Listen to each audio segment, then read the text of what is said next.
Assalamualaikum warahmatullahi wabarakatuh.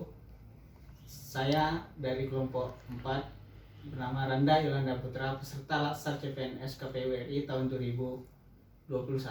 Pada kesempatan kali ini kami ingin melakukan suatu interview kepada salah satu narasumber kami, yakni Bapak Zamri Eka Putra SH MH. Beliau adalah subkoordinator hukum pada KPU Kabupaten Sijunjung. Terima kasih Bapak telah hadir dan memberi kesempatan bagi kami untuk melakukan interview.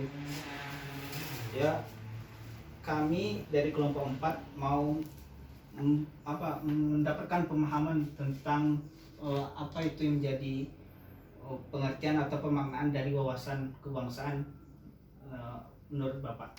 Silakan Pak. Baik, terima kasih Saudara Randa. Terima kasih atas kesempatan yang diberikan kepada kami selaku mentor dari Diklat Laskar CPNS di lingkungan Sekretariat Jenderal KPU RI. Perkenalkan, nama saya Zamri Eka Putra, sarjana hukum magister hukum, selaku subkoordinator bagian hukum di KPU Kabupaten Sijunjung. Seperti apa yang disampaikan oleh Saudara Randa tadi, demi penguatan wawasan kebangsaan, pemahaman dari wawasan kebangsaan ini, mungkin ada dasar-dasar yang harus kita ketahui terlebih dahulu tentang pemahaman wawasan kebangsaan ini. Yang pertama itu adalah kita harus mengetahui dasar dari wawasan kebangsaan itu adalah Pancasila sebagai ideologi bangsa kita. Yang kemudian yang nomor 2 itu adalah Undang-Undang Dasar 1945. Yang ketiga ada Bhinneka Tunggal Ika. Yang keempat ada Negara Kesatuan Republik Indonesia. Kita sebagai aparatur sipil negara merupakan instrumen penting dalam meningkatkan pemahaman wawasan kebangsaan, khususnya terkait terhadap ideologi Pancasila ini. Selain itu, kita menjadi mesin utama dalam jalannya pemerintahan. Sebagai abdi negara, juga kita memiliki dampak yang sangat besar terhadap terjaganya nilai-nilai bernegara, kemudian nilai-nilai berbangsa dalam menjalankan ideologi negara kita. Nah, mungkin untuk frase pertama pemahamannya seperti itu, Randa. Kita lanjut, mungkin jika ada pertanyaan yang lain. Ya, terima kasih Bapak atas pemaknaan atau pemberian pemahaman bagi kami tentang wawasan kebangsaan. Yang selanjutnya adalah kami mau tentang pemahaman tentang pemaknaan tentang bela negara menurut Bapak. Silakan Pak. Baik, pertama tadi wawasan kebangsaan, yang kedua adalah pemahaman terkait dengan bela negara. Ya, Pak. Nah, persepsi bahwa bela negara ini adalah identik, kalau orang menyampaikan, kalau orang berpendapat bela negara ini adalah identik dengan perang. Nah, jadi kita sebagai warga negara tidak terjebak di dalam pemahaman ini. Nah, seperti pemahaman bela negara wajib militer, kemudian bela negara ini tidak diwajibkan kepada seluruh warga negara dan lebih diorientasikan untuk memupuk rasa nasionalisme dan patriotisme. Selain itu, bela negara juga bersifat sukarela.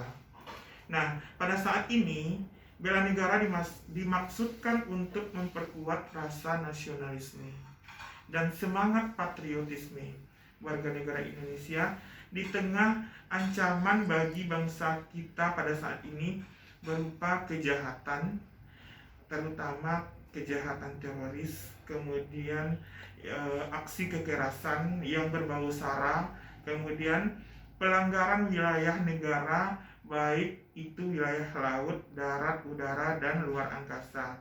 Kemudian adanya isu gerakan separatisme, kemudian kejahatan lainnya dan gangguan lainnya terhadap lingkungan kita. Kemudian bela negara ini merupakan bagian yang dimaksudkan untuk memperkuat rasa nasionalisme kita. Kemudian diharapkan kepada setiap warga negara akan tumbuh sikap dan perilaku warga negara yang teratur, menyeluruh, terpadu, kemudian yang dilandaskan dengan ideologi bangsa. Mungkin itu, Aranda.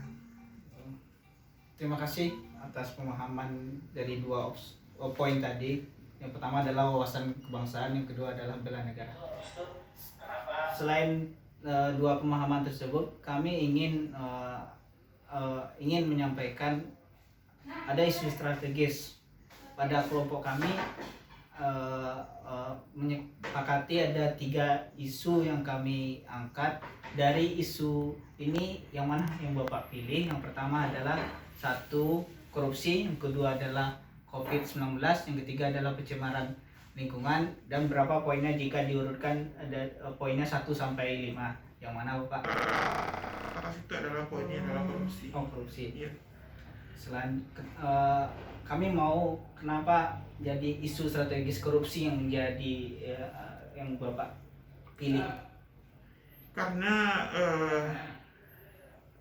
isu, kemudian alasan saya untuk memilih korupsi ini merupakan isu strategis ini adalah mungkin ini adalah perilaku dari sikap ASN itu sendiri. Jadi kita tidak munafik juga sebagai abdi negara itu merupakan sebenarnya adalah oknum yang melakukan tindak kejahatan seperti ini. Ini merupakan oknum. Jadi melalui basis kompetensi, kemudian tugas, kemudian profesionalitas kita sebagai ASN, kita sama-sama menjaga, kemudian sama-sama terhindar dari kasus korupsi ini, dan menjadikan lingkungan tempat kerja kita ini adalah lingkungan tempat kerja yang bersih, kemudian bebas dari kejahatan lainnya. Nah, itu mungkin. Terima kasih atas penjelasan yang menjadi alasan Bapak mengambil isu strategis korupsi. Selanjutnya yang terakhir Pak, kami ingin apa upaya yang nyata bagi Bapak sendiri, terus masukan bagi kami dalam mewujudkan isu strategis anti korupsi itu Pak. Mohon Pak, sebagai admin aparatur sipil negara.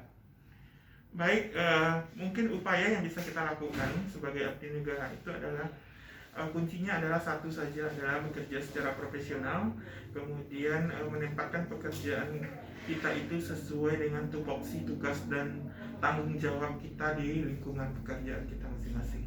Mungkin itu aja.